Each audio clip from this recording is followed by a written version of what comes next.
Welcome to சித்தூஸ் flavour. இன்றைக்கி நம்ம பாவக்காய் தொக்கு பண்ணலாங்க. அதுக்கு நல்லா விளைஞ்ச 2 பாவக்காய் ஃப்ரெஷ்ஷாக எடுத்துக்கலாங்க. எடுத்துகிட்டு இந்த மாதிரி சிறுசாக கட் பண்ணி போட்டுக்கலாம். வேகிற அளவுக்கு தண்ணி எடுத்துக்கலாங்க. தண்ணி வடிக்க வேண்டாம், அப்படியே வேகட்டும். 2 கை சின்ன வெங்காயம், 1 கை பூண்டு, ஒரு எலுமிச்சை சைஸ் அளவு புளி, 2 தக்காளி பழம் எடுத்துக்கலாங்க. கடாயை ஹீட் பண்ணிவிட்டு நல்லெண்ணெய் 50, கடலெண்ணெய் 50 ரெண்டையும் சரி அளவு ஊற்றிக்கலாங்க. கடுகு போட்டுடலாம், வெந்தயம் போட்டுடலாம், ஜீரகம் போட்டுடலாம், சின்ன வெங்காயத்தை சேர்த்துடலாம், வெள்ளைப்பொடியும் சேர்த்துடலாம். நல்லா இது எண்ணெயில் நல்லா வணங்கட்டுங்க.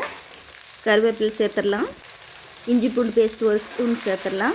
இதெல்லாம் நல்லா அந்த ஆயிலில் நல்லா வணங்கட்டுங்க. பச்சை வாசம் போக வரையில் வணங்கட்டும். அப்படியே 2 பச்சை மிளகாயும் சேர்த்துடலாம். தேவையான அளவு சில்லி ஃப்ளேக்ஸ் சேர்த்துக்கலாங்க. நல்லா இதெல்லாம் வணங்கட்டும். 2 தக்காளியும் சேர்த்துடலாம். நல்லா இந்த தக்காளி எல்லாம் ஆயிலில் சேர்ந்து நல்லா மையாக கொலைய வதங்கட்டுங்க.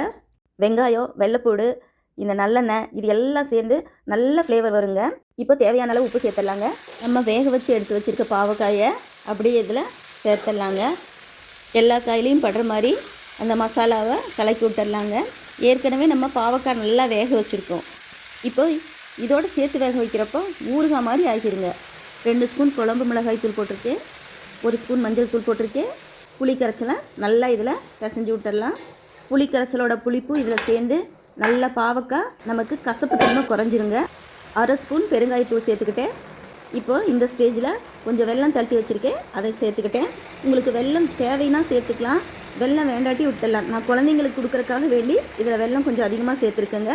4 நாள் ஆனாலும் கெடாதுங்க. சுடுசாதத்தில் போட்டு சாப்பிட்டா சூப்பராக இருக்குங்க. Like and subscribe friends.